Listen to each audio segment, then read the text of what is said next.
quién gana la elección en Estados Unidos. Cuando se trata del Senado y la Cámara de Representantes, el voto de los ciudadanos cuenta y es lo que lleva a que gane algún candidato. Pero en el caso muy particular de las elecciones que ocurren 4 años, que son la del presidente de esa nación, gana por el quien vote el colegio electoral. Esto es, el voto ciudadano y el colegio electoral tendrán en este caso 2 roles muy diferentes para las elecciones de Estados Unidos cada 4 años, como sucede en 2020 y como así ha venido sucediendo.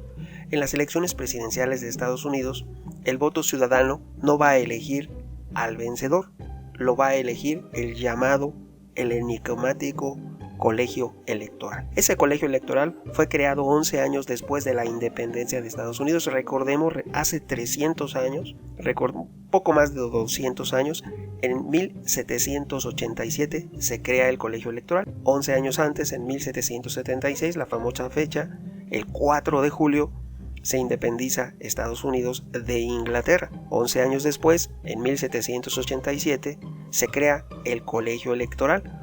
Este colegio electoral establece comicios indirectos en una sola ronda. Esto es, que sea ellos, los 538 integrantes de ese colegio electoral, los que van a determinar quién va a ser el ganador en una contienda únicamente de los presidentes. Este colegio electoral se reúne en las capitales respectivas de cada uno de los estados cada 4 años tras las elecciones de voto ciudadano, esto con la finalidad de designar al ganador. Ellos van a determinar quién gana. Para ganar un candidato presidencial debe obtener la mayoría absoluta de los votos del colegio electoral. Se dice que 270 determina mayoría, 270 en adelante de los 538. De tal manera que los fundadores de ese sistema buscaron el compromiso de voto ciudadano y una elección por parte de miembros del Congreso. El voto ciudadano determina la elección de gobernadores, de Cámara de Representantes y de Senado, y se debería, en teoría, considerar por parte del colegio electoral para emitir su voto, pero nada impide a un miembro del colegio electoral votar en el sentido que ellos consideren. En Estados Unidos de Norteamérica, en más de 100 ocasiones se han propuesto enmiendas para modificar o abolir en su defecto al colegio electoral, que no sean esos 538 fundadores, elementos, miembros de ese colegio electoral quienes determinen al presidente, sino que sea un voto directo, una democracia directa donde el ciudadano libremente en las urnas pueda determinar quién sea su presidente,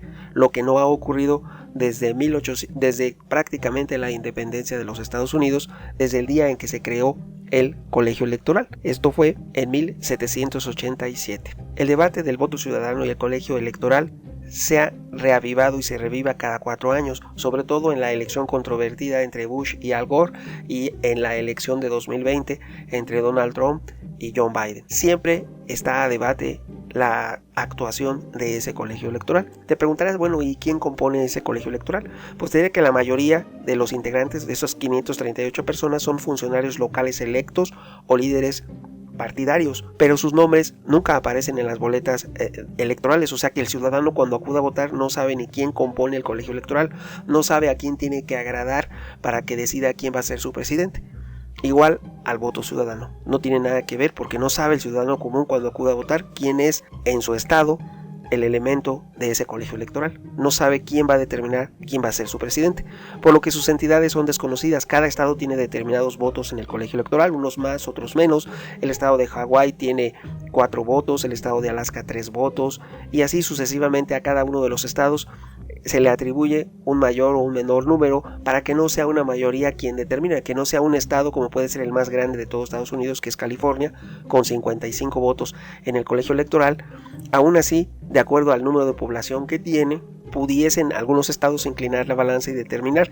Por eso se estableció ese sistema y es a lo que los defensores argumentan que funciona muy bien para no inclinar la balanza en uno u otro lado y no imponer al resto del país lo que un estado decida por el hecho de ser mayoritario. Texas, te diré, tiene 38 votos del colegio electoral, escasamente poblados estados que no tienen gran población como Alaska, Delaware, Vermont y Wyoming solo tienen 3 votos cada uno. Cabe destacar que Delaware es uno de los paraísos fiscales más grandes en el mundo, mayor que Panamá. Se habló mucho de los Panama Papers, pero Delaware es más importante. De tal manera te diré que la constitución de ese país, de Estados Unidos, otorga a cada estado miembro de su federación la facultad de decidir cómo computar los votos, salvo en los estados de Nebraska y Maine, donde el candidato que obtiene mayoría de votos se lleva en teoría todos los electores de ese estado en el colegio electoral, no así en los demás. Pero hay reglas y hay formas. Siempre se establece que debe ser el martes siguiente, por eso es el martes cuando acuden a votar. Y esto viene de una costumbre en la cual algunos tenían como un día religioso el sábado y no podían ir a votar, entonces se recurrió al domingo. Otros tenían como un día especial el domingo, entonces se recurrió al lunes, pero otros decían que el lunes no era tiempo suficiente para que en aquellos tiempos, cuando no había ciencia y tecnología como lo es hoy, para la época en la que se independizó Estados Unidos, 1776, el 4 de julio, en esa época eran estados prácticamente agrícolas, no había ciencia y tecnología, caminos, comunicaciones como hoy en día.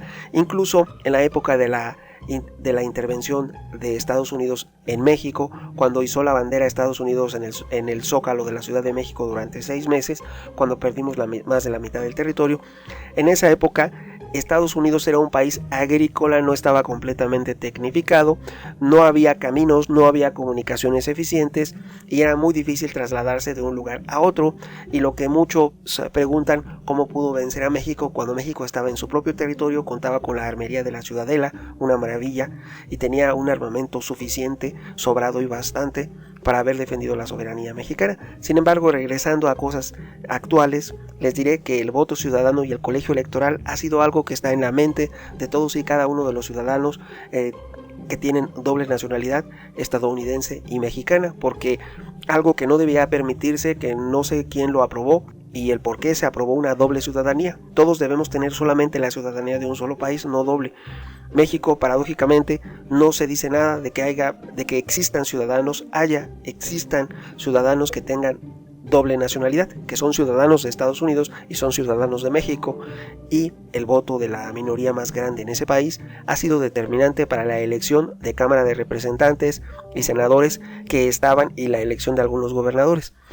Por lo demás, el colegio electoral es quien decide en los Estados Unidos de Norteamérica quién es el presidente. Los electores del colegio electoral se reúnen el 14 de diciembre del año de la elección para votar la fórmula presidencial, porque la ley establece que el colegio se reunirá, ojo, el primer lunes después del segundo miércoles de diciembre. El 6 de enero de 2021 se reunirán para determinar los resultados de las elecciones de manera oficial de 2020. Así que certificarán al ganador de la contienda presidencial y darán a conocer al mundo de manera definitiva quién gobernará Estados Unidos de Norteamérica en los subsecuentes 4 años. Y así lo harán cada 4 años. Sin lugar a dudas, algo que tiene al mundo observando ese país. Opiniones habrá muchas. ¿Tú qué piensas? Tu amigo Megóforo. Hasta pronto.